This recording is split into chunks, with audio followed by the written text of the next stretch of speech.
Oremos. Padre nuestro que estás en los cielos, Señor, te damos muchísimas gracias por otro sábado que nos regalas, por poder estar aquí reunidos en este humilde local.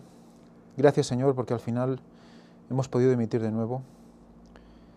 Te pido, Señor, que estés con todos aquellos que aún estén en camino, con todos los que están al otro lado de la red, con nuestros hermanos Víctor y Fanny que están al otro lado del charco, Señor, en Monterrey. Te pido que allí hagan todo el trabajo que tú tienes pensado para ellos, que tus santos ángeles estén con todos nosotros, que tu Santo Espíritu esté en nuestros corazones, preparándonos para escuchar y para dar. Te lo pido todo en el nombre santo de Jesús. Y te pedimos todo para perdón también de nuestros pecados. Amén. Amén.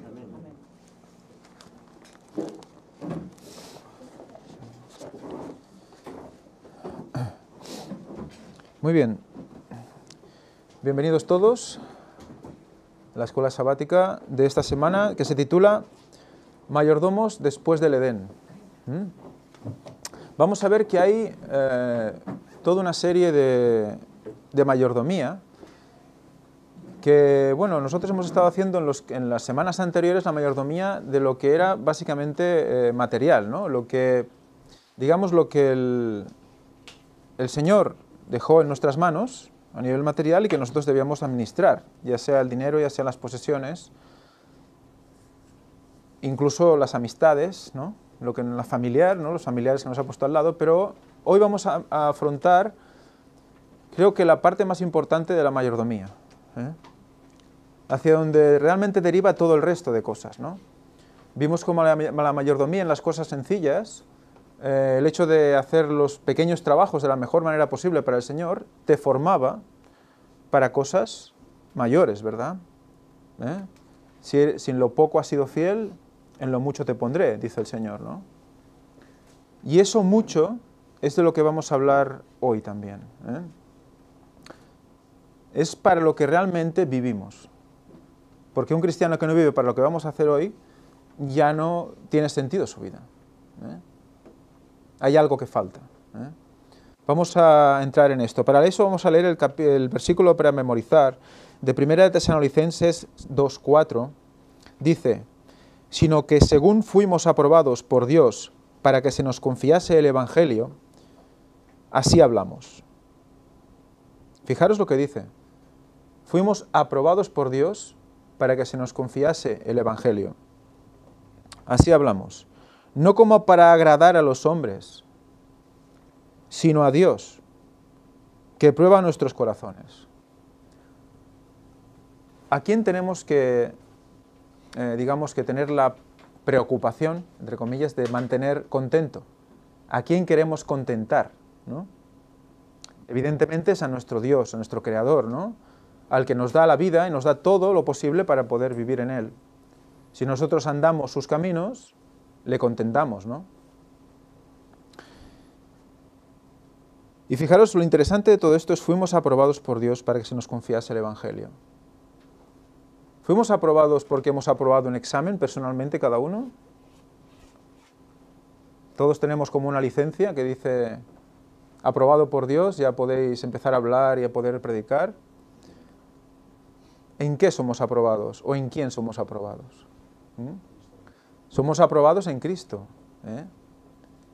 El hecho de aceptar a Cristo, de aceptar que Él es el que nos lleva de la mano a través de su Santo Espíritu, el Espíritu Santo, hace que nosotros seamos aprobados por misericordia suya, por gracia.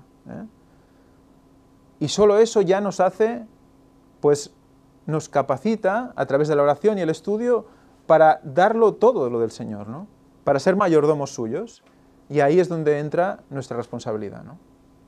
O sea, nos lo pone todo para poder ser mayordomos.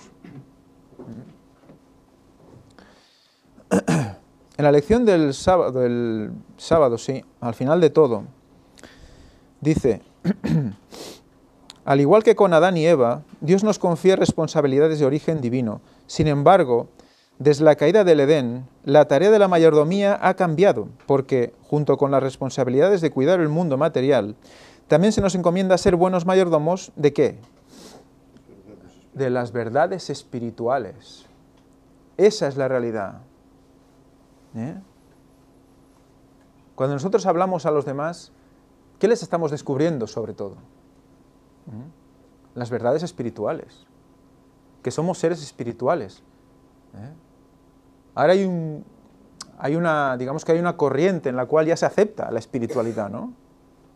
Pero está ligada más al espiritismo, al espiritualismo, que no a lo que es realmente el espíritu, ¿no? Pues nos toca en este tiempo, más que nunca, explicar las verdades espirituales. Esa es la verdadera mayordomía. Ese es el verdadero servicio, es allí donde tenemos que llegar. Es lo que verdaderamente va a transformar a las personas y va a hacer que luego sean verdaderos mayordomos y seamos verdaderos mayordomos en el resto de cosas materiales, ¿no? Claro, si tú no crees que debe ser, que lo tuyo no es tuyo, pues no te sirve ser mayordomo de algo material. Primero tienes que tener la verdad espiritual dentro de ti, que te transforme tu mente, para luego tus actos sean en consecuencia a esa transformación, ¿no? O sea que fijémonos porque es el trabajo más importante que tenemos. Y fijaros que es algo inmaterial, es algo que no puedes tocar, es intangible. Pero hace que todo el resto de cosas tengan sentido. No, simplemente que nuestra mayordomía que comentamos, que hoy en día consiste en dar el mensaje al mundo, que también pues remarcar la importancia también de saber adecuar este mensaje para que sea entendido por el mundo, ¿no? Porque es tanta veces la distancia que separa la verdad de lo que la gente, los conceptos que tiene, que realmente debemos pedir a Dios que nos dé la llave para poder llegar a esa persona, ¿no? Con un mensaje que pueda entender, con un cabo que pueda tirar, ¿no? Vamos a ver en qué consiste eso, porque la verdadera mayordomía de las verdades espirituales es reconocer la verdad presente y dársela a los demás. Si no, no estamos siendo mayordomos. Todo lo otro no sirve de nada, si no hacemos eso. Podemos comer bien, podemos vestir correctamente, podemos hacer ejercicio, podemos descansar, podemos hacer cumplir todas las condiciones materiales que nos marca la Biblia, incluso en White. Pero si la verdad presente no es la que estamos difundiendo, ¿qué mayordomía estamos dando, no? No sirve de nada todo eso, es puramente imagen. Entonces tenemos que ser capaces, con la ayuda del Espíritu Santo, de identificar esta verdad presente. Vamos a ir leyendo y vamos a ver hasta dónde nos lleva todo esto. En la lección del domingo nos dice en el segundo párrafo, dice: el Antiguo Testamento declara algunas características de un mayordomo.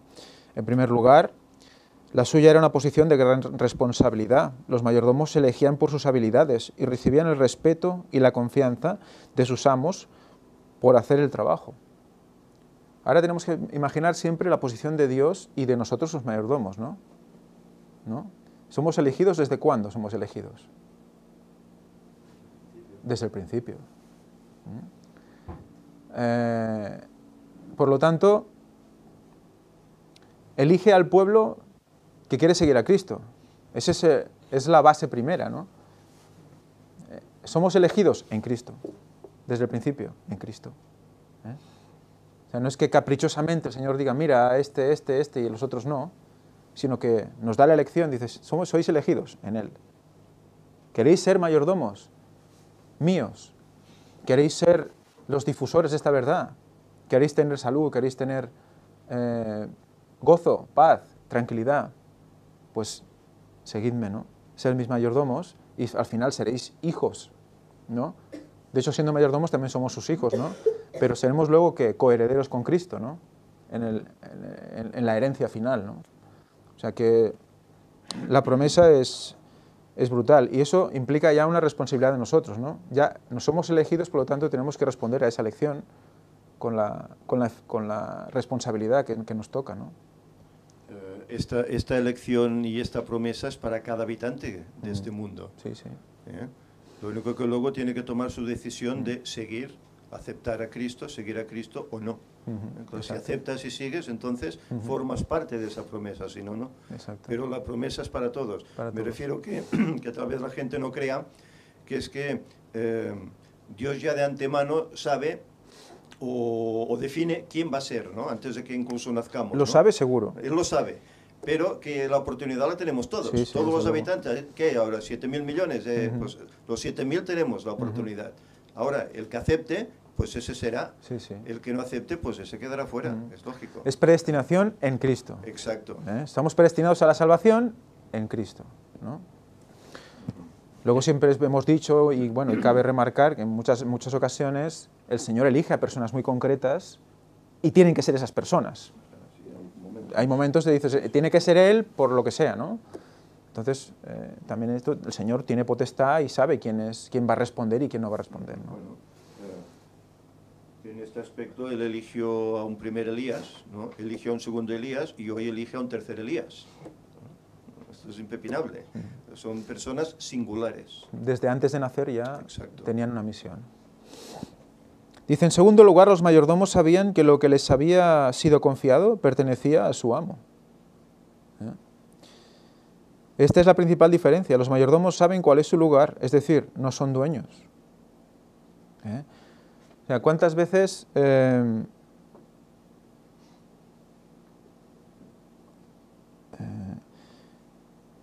yo recuerdo que antes se tenía una conciencia de cuando te dejaban algo, aquello que te dejaban, que tú tenías que cuidar, lo cuidabas de una manera especial, porque si te lo cargabas, tienes que responder ante el propietario de eso, ¿no?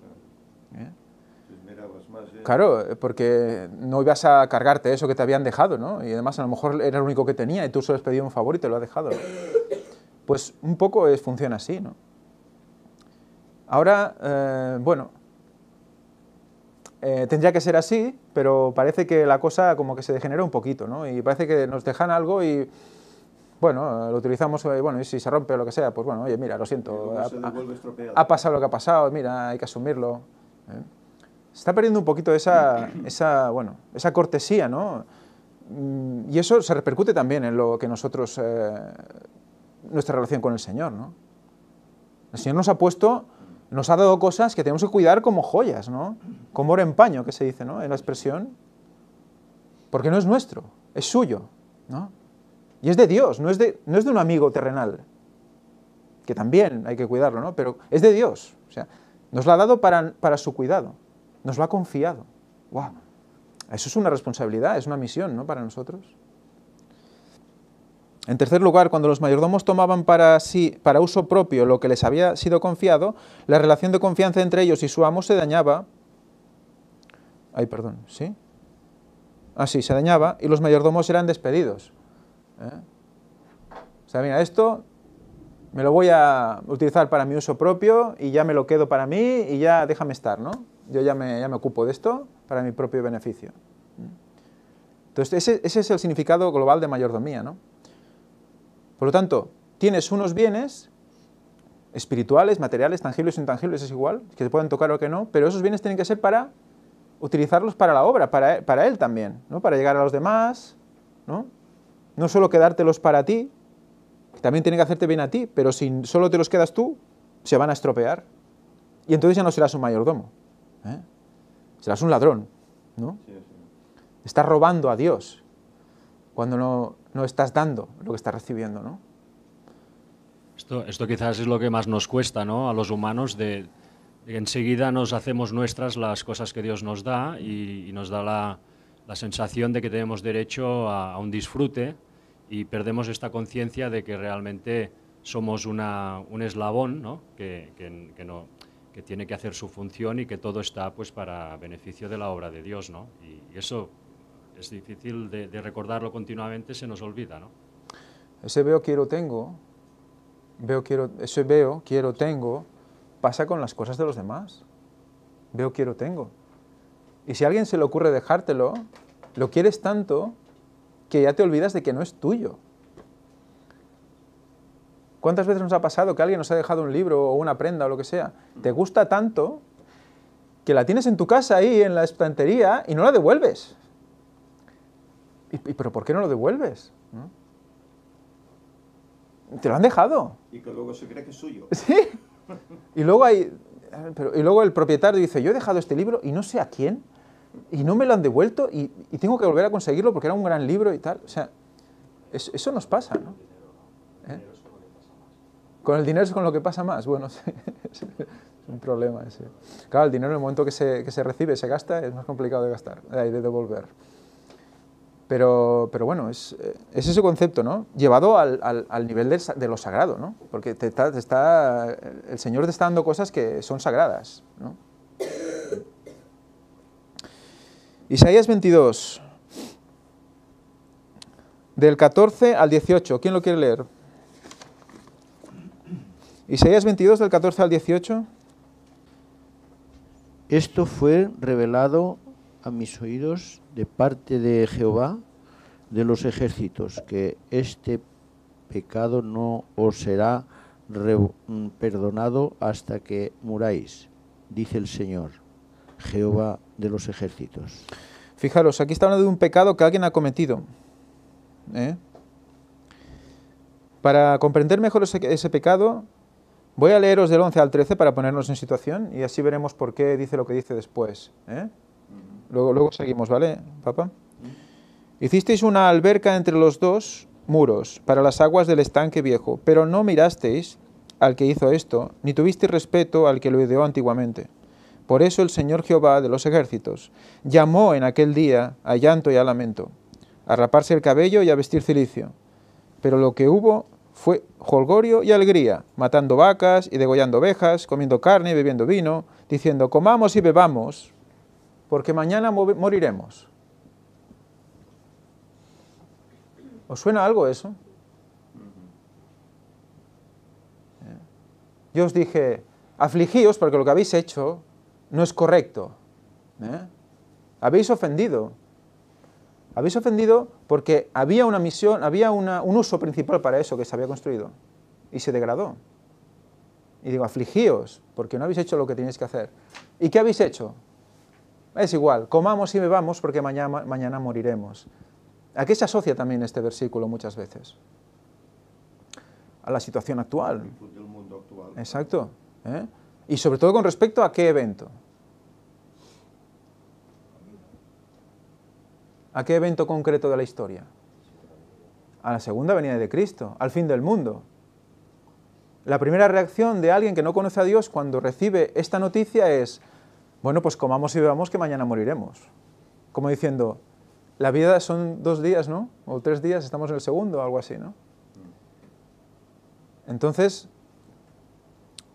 metámonos en esa situación que estamos ahora. Estamos en ese contexto. Y entonces es cuando viene lo que ha leído mi padre. Esto fue revelado a mis oídos de parte de Jehová de los ejércitos, que este pecado no será expiado hasta que muráis, dice el Señor Jehová de los ejércitos. ¿Es redención para estas personas? No hay redención. No hay redención. No hay perdón ya. Cuando muráis ya. Sigue leyendo, papá, hasta el 18. Jehová de los ejércitos dice así, ve, entra este tesorero, A este tesorero. A Sebna, el mayordomo, y dile. Aquí había un tal Sebna que era el mayordomo y tesorero, que era el responsable de todo esto que había pasado. Y a ver lo que dice Jehová a esta persona. ¿Qué tienes tú aquí? O a quién tienes aquí, que labraste aquí segundo sepulcro para ti, como el que el lugar alto labra su sepultura, o el que esculpe para sí morada en una peña. O sea, fijaros lo que le está diciendo. Esa desobediencia era como ¿qué? Como hacerse su propia tumba. Cavarse su propia tumba. A ver, ya vamos cogiendo un poquito el concepto de la mayordomía, ¿no? Si nosotros somos infieles en eso, nos estamos cavando nuestra propia sepultura. Y hemos visto que no había redención posible. Si vamos siguiendo en esa línea, ¿no? ¿Qué más? He aquí que Jehová te transportará en duro cautiverio y de cierto te cubrirá el rostro. Te echará a rodar con ímpetu, como a bola por tierra exenta, allá morirás, y allá estarán los carros de tu gloria, oh vergüenza de la casa de tu Señor. Oh vergüenza de la casa de tu Señor. Oh vergüenza de la casa de tu Señor. Bueno, vemos que la cosa es seria, ¿vale? Dice aquí, Testimonios para la Iglesia, del mismo domingo, perdón, abajo de todo, un mayordomo se identifica con su Señor. Un mayordomo se identifica con su Señor, fijémonos, ¿eh? Es como si fuera parte de él. Como si fuera todo suyo. Exacto, ¿eh? Al aceptar sus responsabilidades debe actuar en lugar de su Señor. Y hacer lo que haría su Señor si estuviera a cargo de la situación, ¿no? Siempre nos debemos preguntar, ¿qué haría Jesús? Eso, recordemos, esa pregunta la tenemos que tener siempre, ¿no? ¿Qué haría Jesús ahora en esta situación que yo estoy ahora? ¿Qué haría Jesús? Los intereses de su Señor se convierten en los suyos. Por lo tanto, interiorizamos los intereses de Dios en nosotros, ¿no? Por lo tanto, la misión que Dios tiene para nosotros la tenemos dentro porque sabemos que es lo que Dios quiere para nosotros, ¿eh? La posición de un mayordomo está revestida de dignidad porque su Señor confía en él. Mi Señor confía en mí. Wow. Es muy fuerte eso, ¿eh? Si en alguna cosa actúa egoístamente y se aprovecha de las ventajas obtenidas al negociar con los recursos de su Señor, ha pervertido la confianza con que se lo ha investido. Coge esos recursos y lo que hace simplemente es, por ejemplo, en el tema económico es lo más sencillo, ¿no?, de entender, ¿no? En vez de coger ese dinero y llevarlo para la obra, pues lo haces, pues bueno, que lo metes en bolsa y lo metes en inversiones para tener más dinero por ti mismo, vete a saber para qué.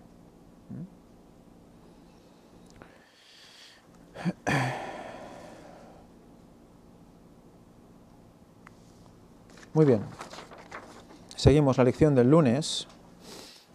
Nos habla de las palabras usadas para mayordomo en el Nuevo Testamento, que son epítropos y oikónomos. Oikónomos, os dejo en la cabeza oikónomos para que os hagáis una similitud con palabras que nosotros conocemos en español y ya al final hablaremos de esta palabra oikónomos, ¿eh? Epítropos y oikónomos, que básicamente significan administrar, ¿eh? Dice aquí, un mayordomo sabio, al final del segundo párrafo, un mayordomo sabio se prepara para después del regreso de Jesús, más allá del aquí y el ahora, ¿eh? Y para esto nos hace referencia a la parábola de los talentos, ¿verdad? ¿Recordáis la parábola de los talentos? Aquel señor que deja a sus... da una serie de talentos a cada uno y bueno, uno se los queda para él, el otro lo entierra, ¿no? Bueno, los que realmente sacaron, cogieron esos talentos, los metieron en el banco, ¿no?, y luego recibieron intereses, devolvieron a su señor más de lo que habían recibido, ¿no? Eso es una paradoja, es una similitud a lo que nosotros debemos hacer con nuestros talentos, ¿eh? En ese caso eran talentos, de moneda, ¿no? Pero luego está la parte espiritual de la lección, ¿no?, que es los talentos que nosotros recibimos, ¿no? Los talentos, dice él, que al menos un talento tenemos cada uno de nosotros, pero que tenemos que, como explotarlo, ese talento, ¿eh? Y orar para que el Espíritu pues, nos dé más talentos, ¿no?, y podamos llegar a mucha más gente, ¿no? Cuanto más talentos tengamos, más efectivos seremos en la obra, ¿no? Entonces, no quedarnos dormidos, no quedarnos apagados y decir, bueno, tengo este talento y ahí voy y lo dejo y voy haciendo, y lo guardo ahí para que nadie lo vea y que nadie me lo quite, sino un talento que es exponerse a los demás, y como decía a veces Luis, lo ha expuesto muchas veces, ¿no?, si no expones lo que sabes a los demás, si no te relacionas con los demás, no sabes en qué punto estás, ¿eh? Es como un examen diario, ¿no? cuando tú hablas a la gente y la gente te hace preguntas, y entonces tú tienes que responderlas, y ves que realmente no puedes responder muchas de las preguntas, y dices, ¿en qué punto estoy, no? Entonces, ¿eso qué te hace? Puede hacer dos cosas. Una, quedarte sentado y decir, bueno, ya otro le explicará, ¿no? O decir, bueno, voy a ver qué es lo que me está preguntando esta persona, ¿no? E interesarme, ¿y cómo es que esto yo no lo tengo claro, ¿no? Dice Ellen White que tendremos que responder cada uno de nosotros por de nuestro propio conocimiento, bueno, que nos ponga el espíritu, pero tendremos que poder defender todos los puntos de doctrina, cuando nos hagan preguntas. Solo estas personas podrán triunfar a la hora de llegar a los demás, ¿no? Porque van a preguntar de todo tipo de cosas, ¿no? Y hoy día, cuando tú empiezas a hablar de algo espiritual, empiezan a salir cosas tipo, pues bueno, yo hago reiki, yo hago yoga, yo hago toda una serie de cosas, ¿no? Yo me relajo, yo hago meditación. Si tú no sabes de dónde viene eso, ¿cómo le vas a explicar nada, ¿no? Es parte de la verdad presente también. Conocerte las artimañas de Satanás, debemos conocerlas y explicarlas. Entonces es un tiempo presente que nos toca estar al día de muchas cosas que a lo mejor hace 40 años no era necesario, ¿no? Claro. Sí, realmente te das cuenta que como cristiano cuando realmente estás creciendo es cuando pones todos estos talentos que Dios te puede haber dado en juego, ¿no? Que en vez de guardártelos en la comodidad de tu propia, en fin, de tu propia intimidad, pues eso lo compartes con los demás, te juegas el tipo, ¿no? Tantas veces, pero que eso revierte luego en que Dios te prospera, ¿no? Realmente, en el sentido de que te da pues más conocimiento para ir cada vez pudiendo contestar mejor esas preguntas, ¿no? Que tú en tu casa, en la tranquilidad de tu casa, te imaginas que te las hacen y te ves muy bien contestándolas, pero cuando estás en la situación, pues a veces ves que realmente no estás preparado, ¿no? Y todo eso es algo que debemos de afrontar, ¿no? Como cristianos, de poner todo eso que se nos da en juego, ¿no? Y ser humildes y no desanimarse por ello, ¿no? O sea, eso es todo lo que nos está sucediendo, ¿no? Todas esas preguntas que surgen y no podemos contestar no quiere decir que simplemente seamos ignorantes. Lo que quiere decir es que tenemos que ser humildes, reconocerlo y empezar a estudiar y buscar sobre eso, ¿no? Y cuando hayamos adquirido eso, pues el Señor nos pondrá en otra cosa. Y así sucesivamente, ¿no? Porque nosotros también necesitamos crecer. Y haciendo eso crecemos, ¿eh? Si tenemos miedo de hablar a los demás, no creceremos, nos costará más, ¿eh? Nos quedaremos ahí metidos en una burbuja, asimilando lo que los otros asimilan y ya está, ¿no? Cuando tiene que haber un camino personal, en cada uno. Aquí habla de administrar, administrar. Y vamos a leer 1 Corintios 4, 1 y 2. Bueno, si acaso hacemos un resumen, así iremos más rápido porque se me está diciendo muy tarde ya. 1 Corintios 4, 1 y 2 nos habla de administradores de los misterios de Dios. Este es uno de los conceptos más interesantes de la lección. Administradores de los misterios de Dios. Y tú dices, ¿cómo vas a administrar un misterio? Si es un misterio, ¿cómo lo vas a gestionar? Si es un misterio no sabes exactamente qué es, ¿no? ¿Qué más dice? Habla creo que es Pablo quien habla, dice, irreprensible, como administrador de Dios también. O sea, administramos las verdades de Dios, administramos los misterios de Dios. Evidentemente, una cosa es misteriosa porque no se conoce del todo. Pero en cambio la Biblia nos muestra justo lo que nosotros necesitamos conocer. Porque nuestra mente llega a un límite. La mente antediluviana era una mente, la mente de Adán era una mente, y nuestra mente es otro tipo de mente. Entonces, todo lo que está revelado es porque lo necesitamos tener. Y todo lo que se irá revelando es justo porque lo necesitamos tener para poder hablar a los demás. Por lo tanto, ahí entra la confianza en el Señor de que Él nos revelará todo lo que sea necesario conocer. Hay personas que hasta que postulan que hasta que no comprenda completamente lo que está aquí escrito, con mi mente humana limitada, pues entonces esto no es verdad. Claro, entonces no comprenden lo que es Dios, que no pueden llegar a Dios, entonces no han entendido el concepto de Dios. Fijaros la parábola, o sea, es como una pequeña contradicción, ¿no? Para conocer bien a Dios significa conocer que Dios es superior a ti y no vas a comprender todo lo que Dios ha hecho y cómo lo ha hecho y por qué lo ha hecho. Solo lo que Dios decida que tú debas comprender. Sino que se lo pregunten a Job. Ah, claro. Job tuvo que aprender de una manera complicada. Pero conocerle es eso. Muchas veces conocemos a un amigo, ¿no? Y cuando lo decimos es que lo conozco como si, ¿no? Lo conozco de toda la vida, ¿no? Pero tú conoces lo que él ha mostrado, ¿no? Conoces cosas de él, y quizás más que otro porque has estado con él toda la vida. Pero seguro que hay cosas dentro de él que tú no acabas de conocer. Y razones por las cuales hacen cosas que tampoco sabes por qué exactamente las hace, ¿no? Solo Dios sabe, ¿no? Cómo es esa persona. O cómo eres tú incluso. Pasa con uno mismo, ¿no? Yo me conozco. Bueno, hasta que el Señor te pone en una situación que dices, ¡buah! Esta situación no la conocía. Y hace que te conozcas un poquito más. Nunca acabas de conocer del todo, pero sabes lo que es cómo es la otra persona. Tienes unos rasgos generales, tienes una idea general de cómo es la otra persona, ¿no? Pues va un poco así con el Señor, ¿no? Pero evidentemente con Dios es un nivel que se nos escapa, ¿no? Dice que estaremos aprendiendo por la eternidad, sobre todo sobre la encarnación de Cristo y su muerte en la cruz.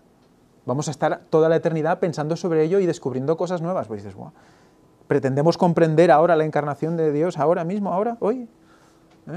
Sabemos que murió por nosotros, sabemos que fue una muerte sustitutoria, sabemos que esa muerte, aparte de representar muerte y resurrección, representa la muerte segunda. Por lo tanto, nos libra del lago de fuego, puenteamos el lago de fuego. Todas esas cosas las sabemos y nos dan la seguridad. Ahora, los detalles de cómo puede ser, es que cuando piensas un poquito, ¿cómo puede ser que él nazca como niño, ¿no?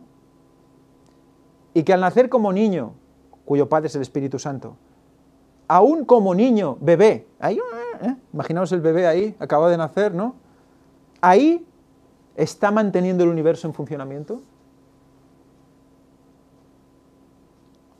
Porque así lo dice Elena White, así lo explica.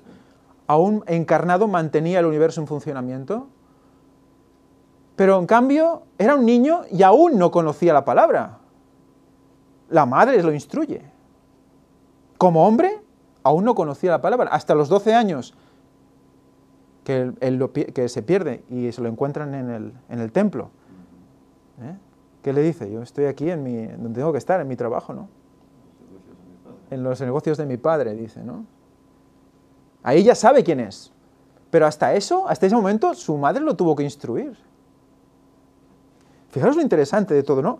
Pero ¿cómo puede ser si era Dios y mantenía el universo y lo sabía todo? ¿Cómo es posible que tenía que formarse como hombre?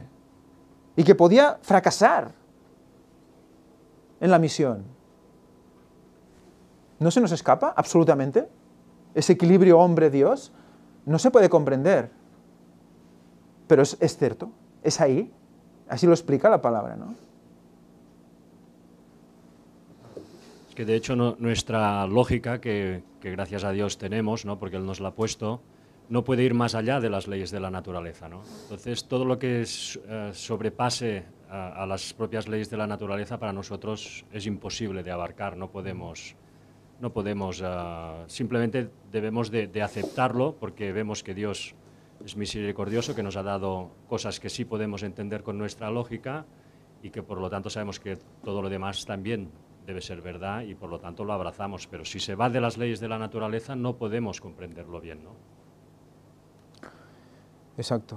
Fijaros, vamos a leer ahora Lucas 12, 35 al 48, porque vamos a ver hasta qué punto la mayordomía cristiana está a la orden del día de hoy, con la verdad presente que conocemos hoy en día.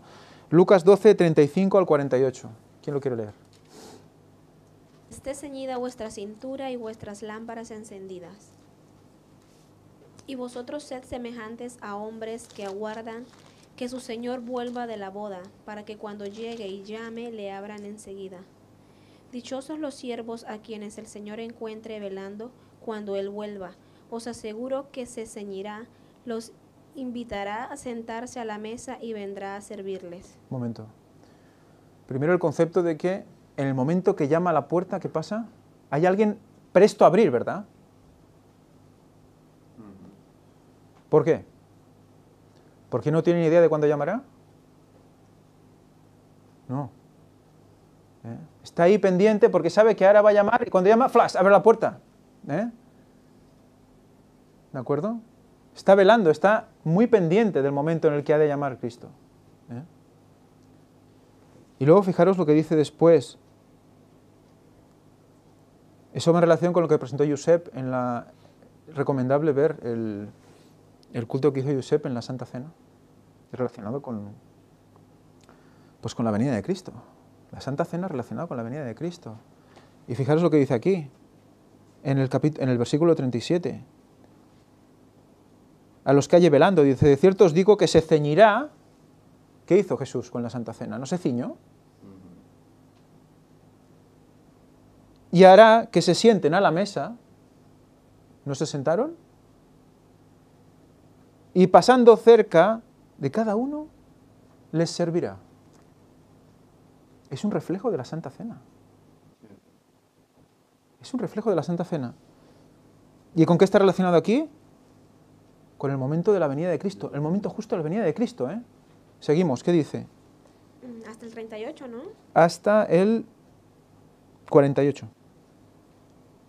Hasta el 48. Sí, Vale. enterito. Y aunque venga a la medianoche o a la madrugada, dichosos si los haya así. Sin embargo, sabed esto, si el padre de familia supiera a qué hora había de venir el ladrón, velaría y no dejaría minar su casa. Vale. En la versión de ella dice en la noche o en la madrugada. En las otras versiones, ¿alguien que os dice algo diferente? La segunda vigilia, tercera vigilia. Segunda vigilia, tercera vigilia, ¿eh? ¿Alguien sabe con qué está relacionada las vigilias? ¿A nivel de tiempo? ¿De años? Salmo 94. Salmo 94. Salmo 94.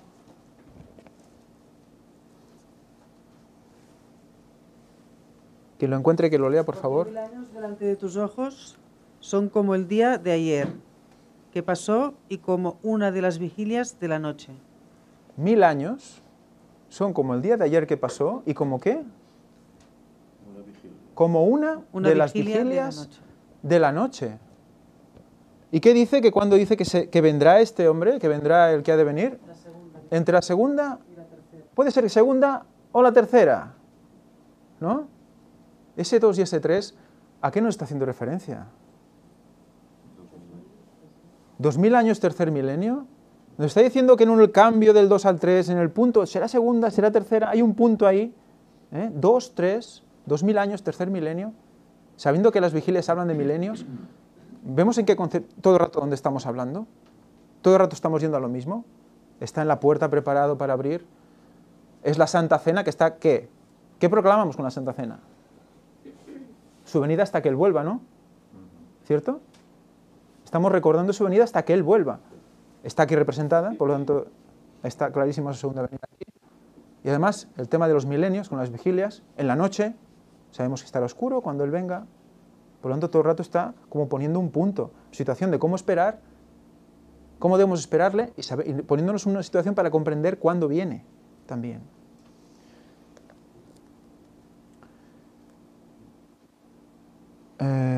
Y luego dice ¿qué? Dice, si tú supieras a la hora que viene, ¿no estarías preparado para que viniera? Si tú supieras a la hora que viene el ladrón, ¿no estarías pendiente para abrirle? ¿O para reprenderle o para lo que fuera? Vosotros pues también estad preparados, porque a la hora que no penséis, el Hijo del Hombre vendrá. ¿Y a quién le dice esto? Vamos a seguir leyendo. El 41. Entonces Pedro le dijo, Señor, ¿dices estas parábolas a nosotros o también a todos? El Señor respondió, ¿quién es el mayordomo fiel y prudente, a quien el Señor pondrá sobre su casa para que les dé su ración a tiempo? Ajá. Relacionado con todo esto, resulta, ¿quién será el mayordomo fiel y prudente? Está hablando, por tanto, de dos tipos de mayordomos, uno que es fiel y prudente y otro que veremos que no lo es. Y dará su ración a tiempo. Otra vez concepto de tiempo. ¿Para qué? Para que estén preparados para ese momento concreto de la historia, para poder abrir la puerta cuando llame. Seguimos. Dichoso el siervo a quien cuando el Señor venga lo encuentre haciendo así. En verdad os digo que lo pondrá sobre todos sus bienes. Ajá. Pero Perdón, ¿no seremos coherederos con Cristo cuando eso pase? Seremos coherederos, ¿eh? El coheredero estará a cargo de todos los bienes, de todo el universo con él, ¿eh? ¿Qué más? Pero si ese siervo dijera en su corazón, mi Señor tarda en venir, y empezara a herir a los criados y criadas, a comer y a beber y a embriagarse, vendrá el Señor de ese siervo el día que no espera, a la hora que no sabe, lo castigará y lo pondrá con los infieles. Vale. ¿Hay que saber cuándo hay que abrir la puerta? ¿O no hay que estar pensando, esperando a cuando llame para abrir la puerta o no? Dice que vendrá al momento que no esperan y a la hora que no saben. ¿Por qué? Porque habrán dicho, mi Señor tarda en venir. Porque se ha hecho rebelde. Ni mayordomo ni nada. Claro. El mayordomo debe saber cuándo su Señor viene, porque forma parte de su Señor. Entonces, si forma parte de su Señor, no va a saber lo que su Señor sabe, porque lo quiere revelar. Lo necesario para estar preparado, ¿no? Mayordomo, lo hemos visto, la definición es esa.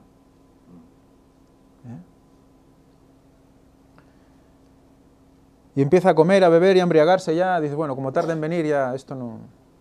¿Para qué? ¿No? Sigamos. El siervo que entendió la voluntad de su Señor y no se preparó ni hizo conforme a su voluntad será azotado mucho. Pero el que no entendió e hizo cosas dignas de azotes será azotado poco. A quien se le dio mucho, mucho se le reclamará, y al que mucho se le confió, más se le pedirá. Unos pocos azotados, otros muy azotados, pero todos azotados, ¿eh? La ignorancia no sirve. No es excusa. Ninguno de los que no se salven tendrán excusa. Por lo tanto, fijaros, la mayordomía relacionada con la segunda venida de Cristo, con el momento concreto de la segunda venida de Cristo.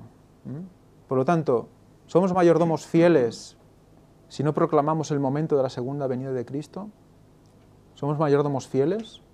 Hemos visto lo que pasaba con Sebna, recordad, aquel mayordomo que no tenía redención posible. Por lo tanto, ¿es cuestión de vida o muerte? ¿Tiene que ver con la salvación de las almas? ¿Saber cuándo viene Cristo? Creo que está muy expresado aquí, con la mayordomía. Esto tiene...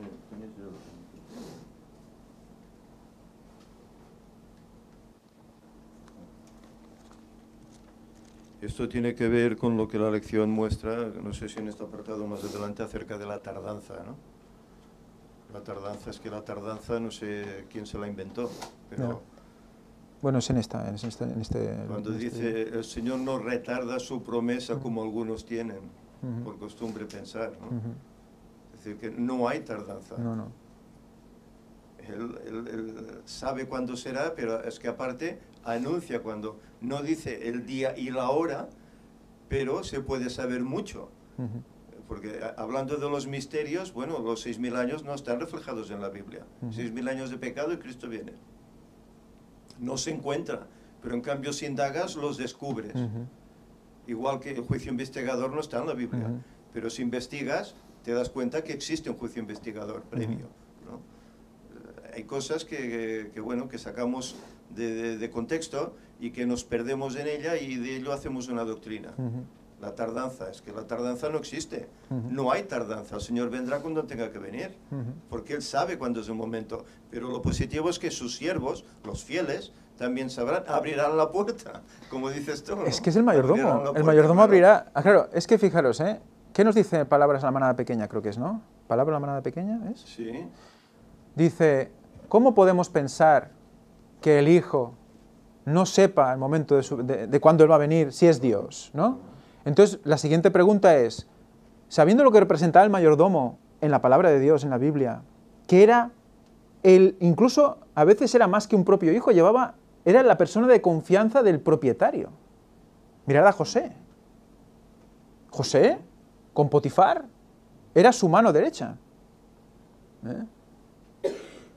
¿Cómo es posible que el mayordomo tampoco lo sepa? La lección nos dice que hasta formaba parte de la casa, de la familia. Por lo tanto, no puede dejar al mayordomo sin saber, sin conocer. Está administrando los bienes de él. Y cuando dice, claro, al corriente de todo, y cuando dice el conflicto de los siglos, ¿no? Que es el momento de la historia, es imposible pensar que el momento más importante de la historia no esté reflejado en la palabra de Dios. Claro. ¿Que esté reflejado? El mayordomo no lo sabe, ¿no? El mayordomo que forma parte, que es la mano derecha, el encargado, digamos, que está justo por debajo del propietario, ¿no lo sabe? Entonces, fijaros lo interesante, el mayordomo está preparado para abrir la puerta. El propietario es como que se ha ido, le ha dejado al mayordomo de encargado y tiene que saber cuándo vuelve para poder abrirle la puerta. ¿Os imagináis al propietario llamando ahí, nadie me abre? ¿El mayordomo ahí durmiendo? No.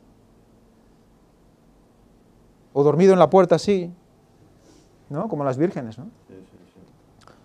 El concepto es muy interesante. La verdad es que toma un nivel, el tema de mayordomía, que te hace despertar, ¿eh? No solo es la administración. Sí, no es solo dinero, ¿no? Bueno, la palabra administrar, de hecho, ad, es intensificar el ministerio. Ad significa intensificar. Entonces, administrar es aún más intenso que ministrar. Es muy, muy interesante. Segunda de Colosenses 2 y 3 dice, para que sean consolados sus corazones unidos en amor hasta alcanzar todas las riquezas de una plena seguridad, de comprensión, a fin de conocer bien el misterio de Dios, el Padre y de Cristo, en quien están escondidos todos los tesoros de la sabiduría y del conocimiento. En unidad conoceremos esos misterios. ¿Cuáles? Los que el Señor nos quiere revelar. Debemos ser humildes en eso. El misterio que nos muestra, el misterio que nos muestra y nos deja claro, el de la piedad. Vamos a leer 1 de Timoteo 3:16. ¿Quién lo quiere leer? Va, 1 de Timoteo 3:16.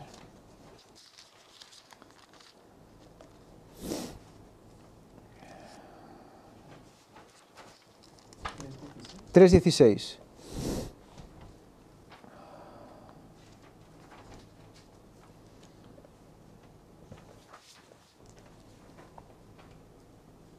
Indiscutiblemente grande es el misterio de la piedad. Dios fue manifestado en carne, justificado en el Espíritu, visto de los ángeles, predicado a los gentiles, creído en el mundo, recibido arriba en gloria. Eso es lo que nosotros conocemos de lo que el Cristo hizo aquí. El ministerio de la piedad es la cruz.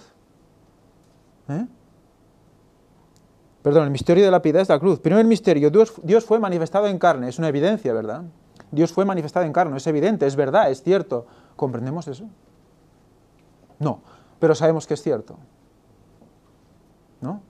Es ese equilibrio el que no nos puede distorsionar, si no nos perdemos. Justificado en el Espíritu. El Espíritu Santo descendió sobre él, es el que le guió toda su vida. Visto de los ángeles, estuvo con los ángeles, por lo tanto estuvo en el cielo también, ¿no? Predicado a los gentiles, por lo tanto ha habido evangelización sobre esto. Eso es evidente, eso hay que hacerlo. Creído en el mundo, recibido arriba en gloria. Nos ha hablado también de la resurrección, eso también es cierto. ¿Comprendes la resurrección? ¿Tú comprendes que un cuerpo se transforme? Está muerto y se transforma en una materia que es como lo de los ángeles y sube. No lo comprendes, ¿no? Pero es un hecho, ¿no? Eso son misterios, pero a la vez son revelaciones. Es lo increíble de la palabra de Dios, ¿no? Como aún sin conocer el total de esa ciencia, tú te sientes gozoso de saberla. Fijaros cómo Satanás tentó a Eva. Le tentó con lo oculto. Le tentó con mayor conocimiento, con decir, mira, te voy a decir cosas que tú no conoces, que no sabes. Mira, si comes de esto, conocerás del bien y del mal. Había cosas que no tenían que conocer, que no deberían ser reveladas a ellos, ¿no? Y con eso la tentó. Lo mismo pasa hoy.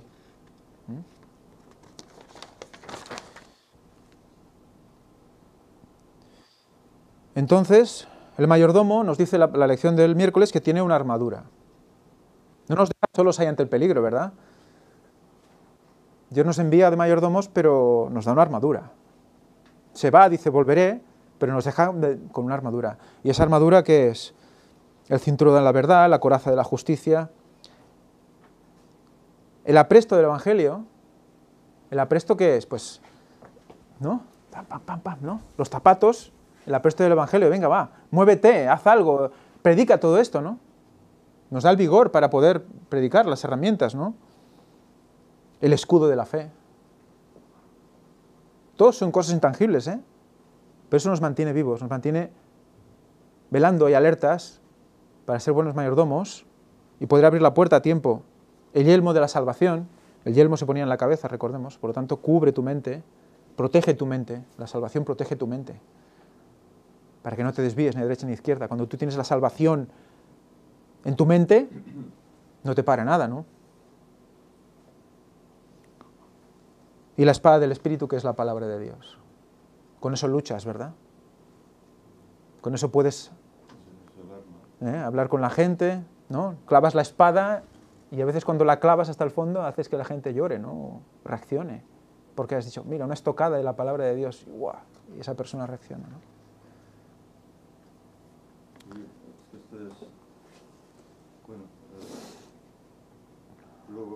Luego hablaremos de ello, ¿no? Pero es equiparable lo que dice Apocalipsis sobre la espada de dos filos que sale de la boca de Dios, ¿no?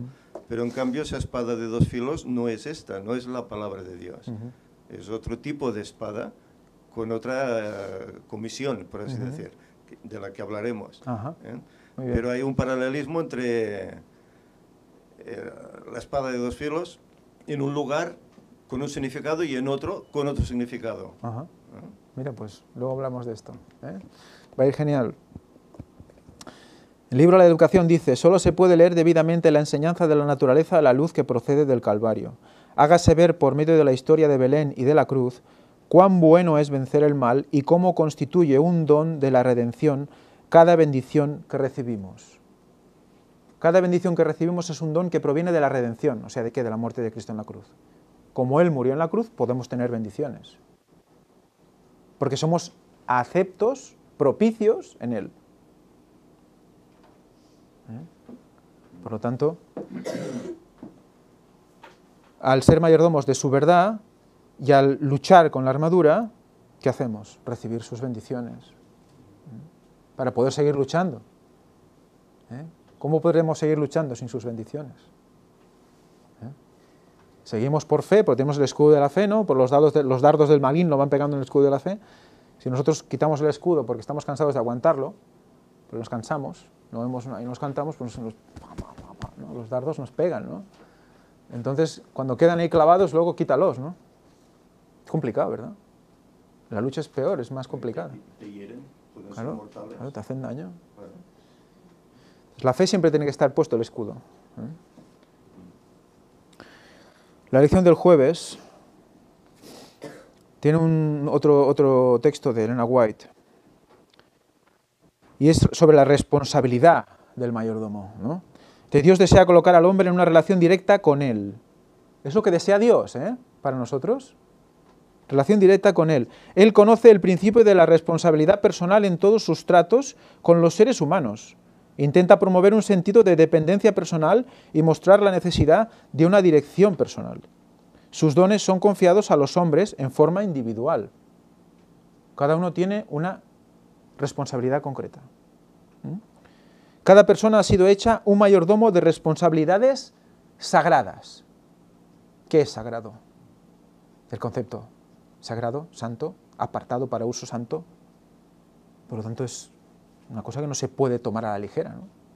Son responsabilidades que tienen repercusiones en el cielo y en nuestra salvación y en la salvación de los demás. Eso tiene que pesar, Entonces tienes que cuidar las cosas de una manera diferente, ¿no? Cada una debe cumplir su tarea de acuerdo con las indicaciones del dador. Hay un libro de instrucciones. Y cada una debe rendir cuentas a Dios del desempeño de su mayordomía. Todo esto lo tendremos que poner ante Dios. Tendremos que decir, bueno, ¿y esto qué ha pasado aquí? No, es que tenía prisa, no tenía tiempo, es que me da vergüenza. Hay una frase que nos dice la lección, el siguiente párrafo: el éxito a la vista de Dios dependerá más de nuestra fe y de nuestra pureza que de la inteligencia y el talento. Eso es cierto. ¿Quién pone la inteligencia? ¿Quién pone la sabiduría? ¿Quién pone el talento? ¿Qué es el don? El don del Espíritu. Todos los dones están en el Espíritu Santo. Por lo tanto, puede darte el don que tú necesites. O sea, que no sirve decir, no, es que yo no soy, yo no puedo, soy inferior, no llego. Llegarás a donde quiera el Señor que llegue si te pones en sus manos, ¿no? La verdad es que no hay límite para aquel que se pone, ¿no? Miremos a Elena White, ¿no? De pequeña ya, con el golpe en la cabeza, con todo ahí, siempre a punto de morir, y llegó a los 80 y pico de años, ¿no? Pudo vivir con salud, incluso teniendo grandes enfermedades, ¿no? Y no era una lumbreras, que digamos, ¿no? Incluso para escribir tenía gente que le escribía lo que ella decía, para que quedara mejor escrito, ¿no? O sea que muchas veces creemos que debemos ser como realmente premios Nobel, ¿no? Para poder comprender las cosas, y no es cierto, ¿no?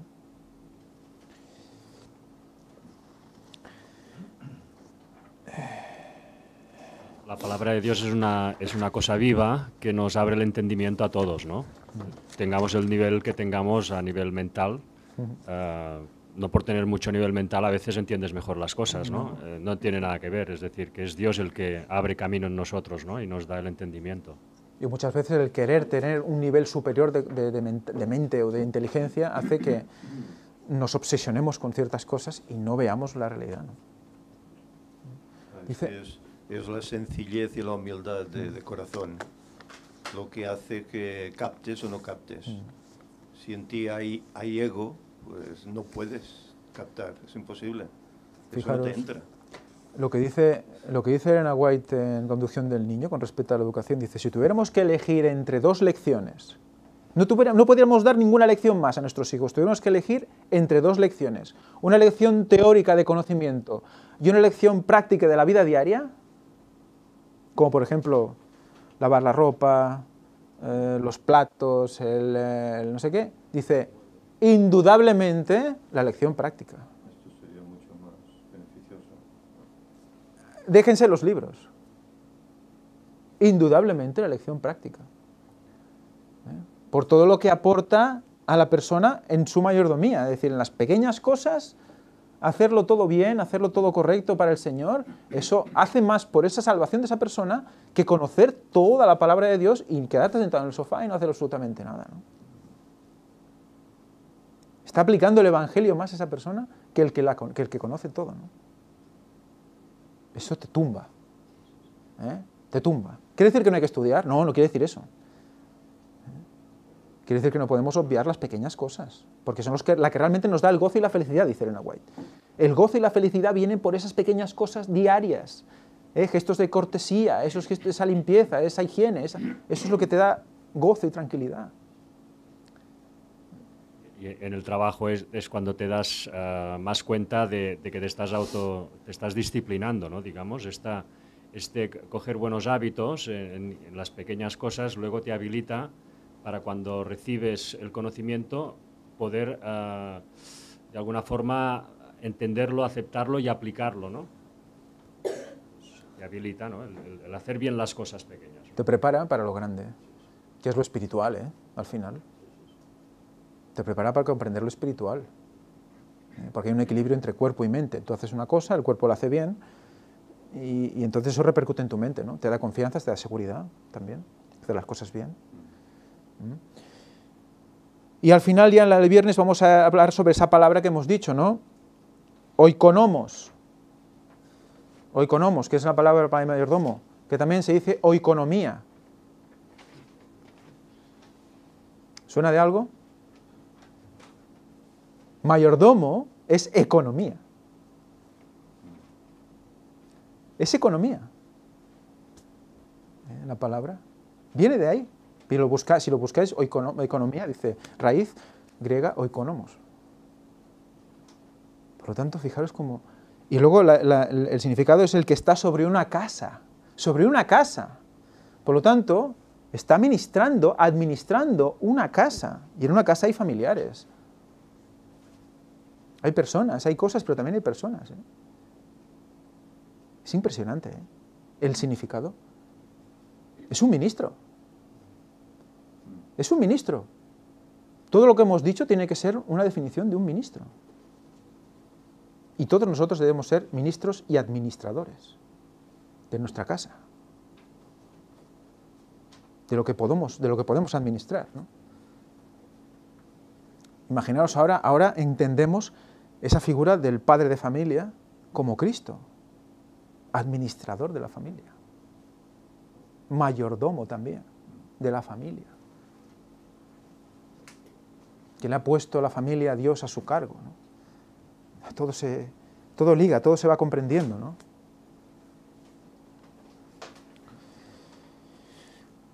Pues nada, por último la pregunta que nos hacen el viernes: en lugar de asumir responsabilidad de comer el fruto prohibido, ¿qué le dijo Adán a Dios cuando éste le preguntó qué había hecho?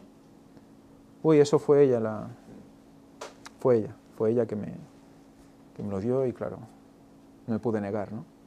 Y ella que dijo, no, fue la serpiente que es que era muy bonita. ¿no? Tenemos que asumir la responsabilidad de mayordomía, con todo.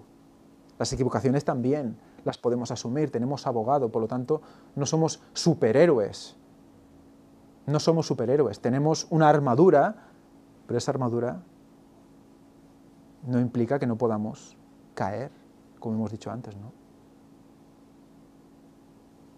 Lo importante es volverse a levantar, volver a poner el escudo para que no lleguen los dardos y seguir por fe, ¿no? Bueno, es impresionante la lección, la verdad es que... Bueno, pues hasta aquí la lección de hoy.